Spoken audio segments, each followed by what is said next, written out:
Welcome back, everybody. Time for another episode of WVU Marketing Communications Today.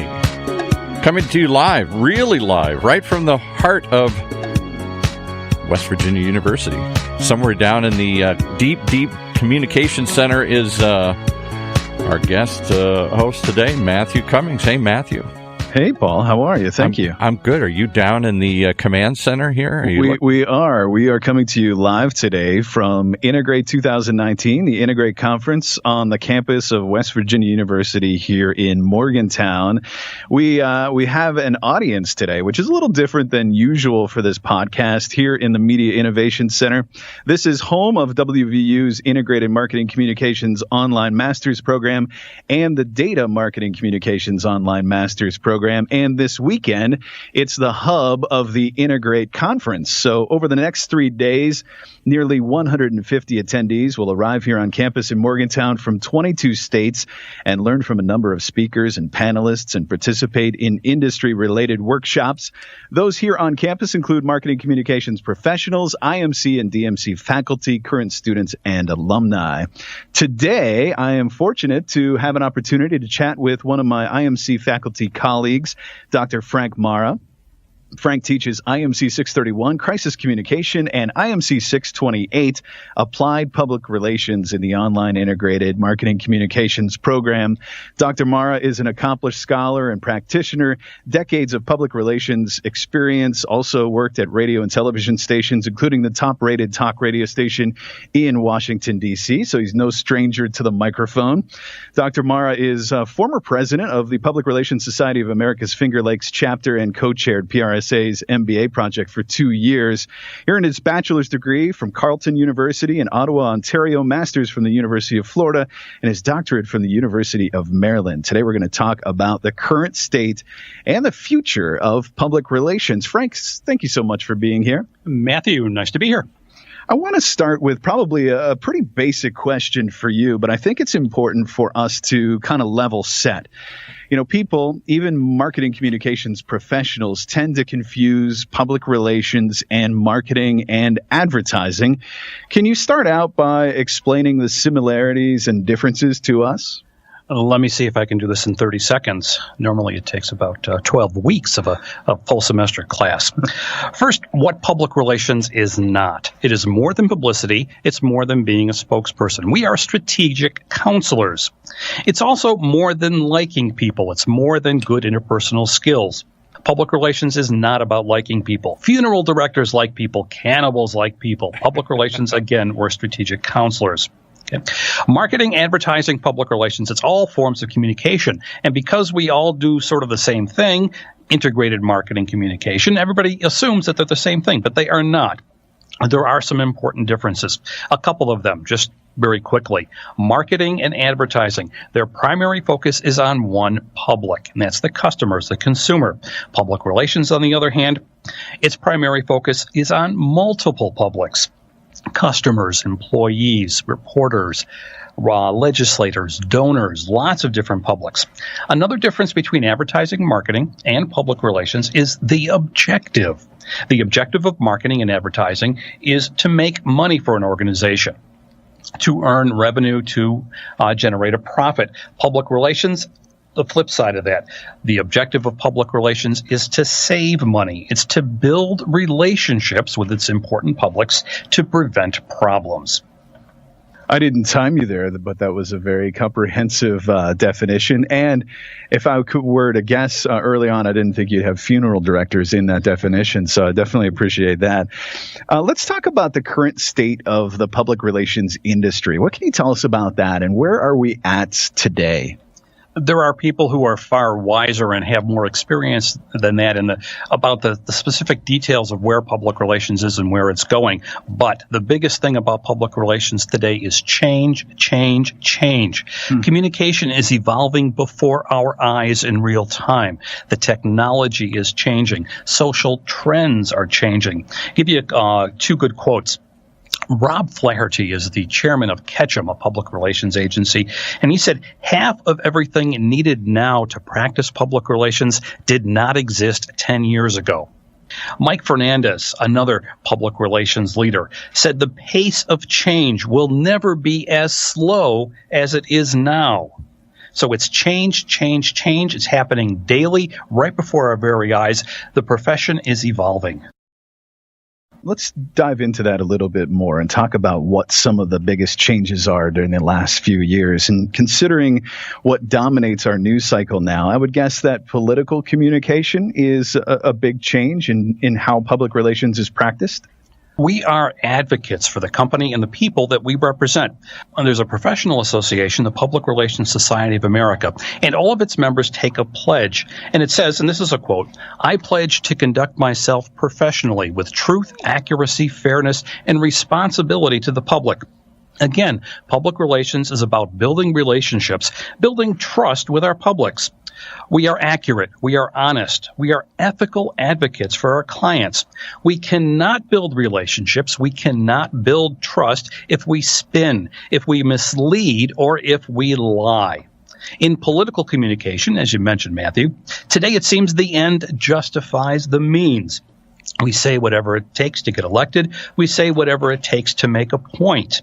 This misleading information, this blatant lying, is not acceptable. It's not ethical public relations practice. When we lie, we kill our credibility, and we kill the credibility of our company and our clients. It's not what we want to do. It is counterproductive to effective public relations practice. I want to stay on this topic of ethics for a little bit longer. PR is often misunderstood.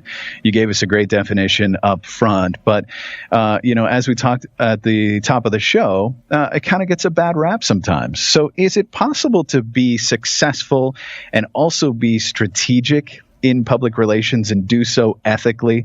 And what are some resources that those that want to learn more can go to? It is possible to be successful and strategic and ethical in public relations, but it is a challenge.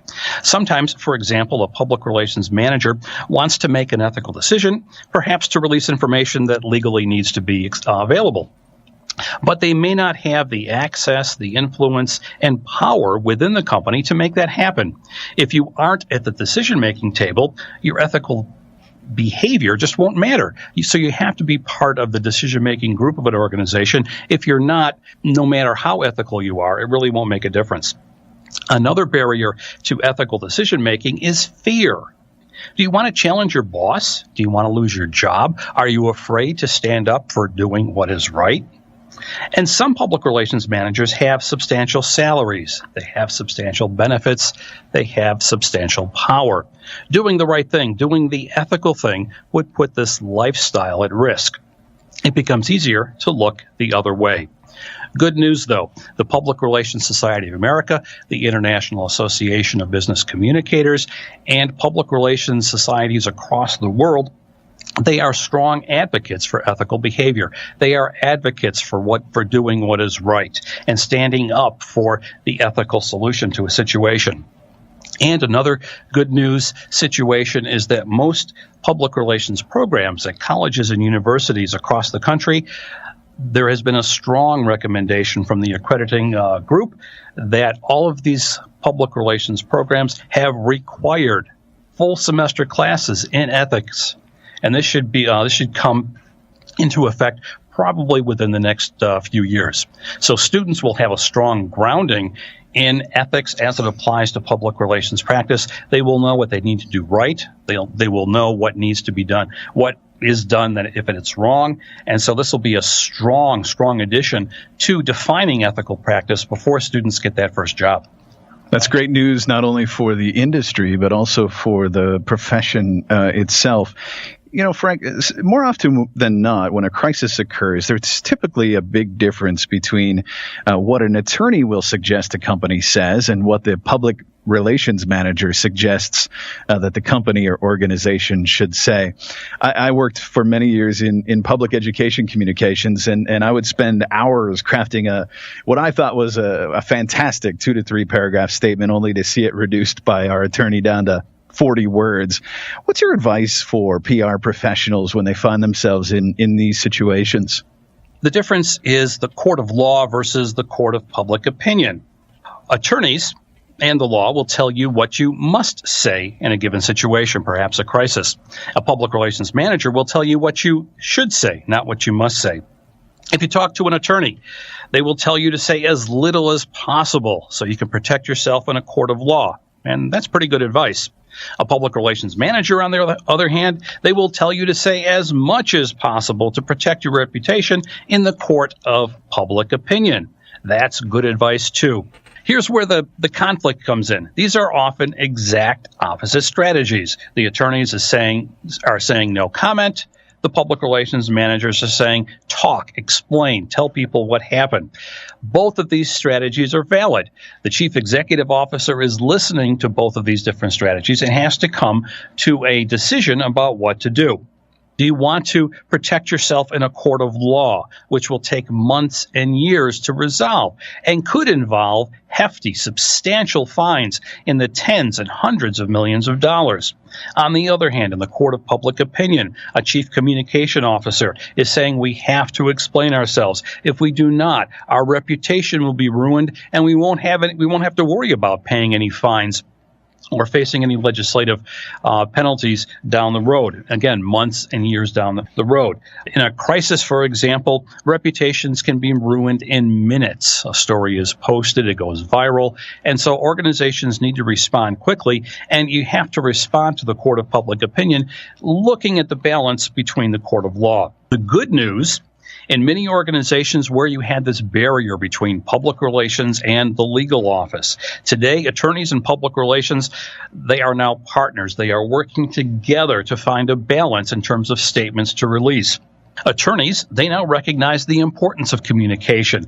They recognize the importance of saving an organization's reputation.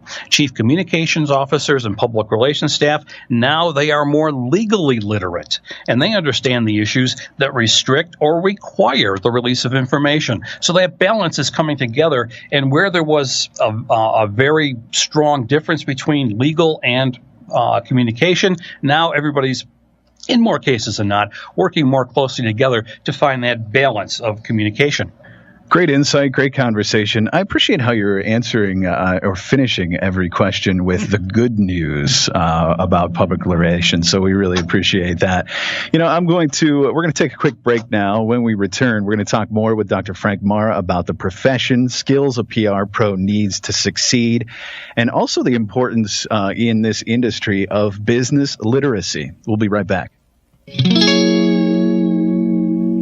And just a quick reminder that today's program is coming to you live from the campus of West Virginia University, where they have the online data marketing communications program, first of its kind in the country, focusing on strategic thinking, critical problem solving, and informed decision making. The data marketing communications program at WVU prepares you for your career by helping find the innovative tactics you need to succeed in this ever-changing field from award-winning faculty like those talking today. To learn more, simply visit the website. It's got a bunch of letters. Write them down quickly. dmc.wvu.edu. That stands for the Data Marketing Communications Program, only at West Virginia University. Okay, back to our guests and their overview, their quick 30-minute take of what normally takes weeks and weeks to delve into. No doubt. Thank you, Paul. Appreciate it. Again, we're back here live at the Media Innovation Center on the campus of West Virginia University, and we're talking with Dr. Frank Marra about public relations, the current state of the industry, and also public relations future. Let's dive right back into it. Industry data show that more women than men work in public relations. Can we talk a little bit about diversity in our profession? Is this a strength or is it a weakness of public relations? I think the diversity issue is both a strength and a weakness. Public relations is female majority. As you mentioned, there are more women than men practicing public relations, and women have strong communication skills. Deborah Tannen, linguistics professor at Georgetown University, said the communication styles between men and women are different. Women speak in a rapport style of communication, R-A-P-P-O-R-T. Men tend to use report, R-E-P-O-R-T. They're more direct. I think in public relations, the rapport style of communication is stronger. So I think that is a strength in public relations. But there are too few female public relations practitioners who are the leaders of departments and agencies. Lots of women are at the mid-level, but there are too few women who are controlling, who are leading organizations as chief communications officers who own and manage public relations agencies. Most chief communications officers for companies, for agencies, they are still male. There is not enough equity in public relations at this managerial level. There's also a terrible problem with the lack of diversity in all communications professions, not just public relations, but journalism, advertising, marketing. There are far too few minorities. African Americans are not represented well enough. Asian Americans, Hispanics, Latinos, and all other minority groups.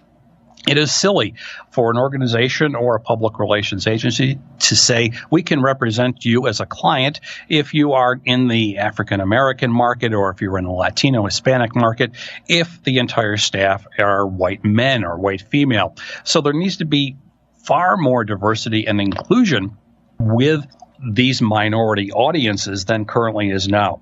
There is no easy answer. There is lots of solutions have been talked about, but the percentage of minorities needs to increase. We need less talk. We need more action to try and solve this very, very real problem in all of our communications disciplines, not just public relations, but marketing, advertising, journalism, broadcasting as well.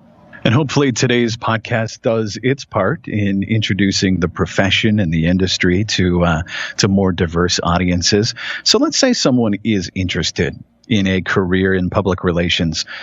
What skills would they need? For the past 25, 30 years, I have always asked people in the communication industry, I say, what skills do you need from the students who are in my classes? What do you expect from students who are graduated from a program in public relations?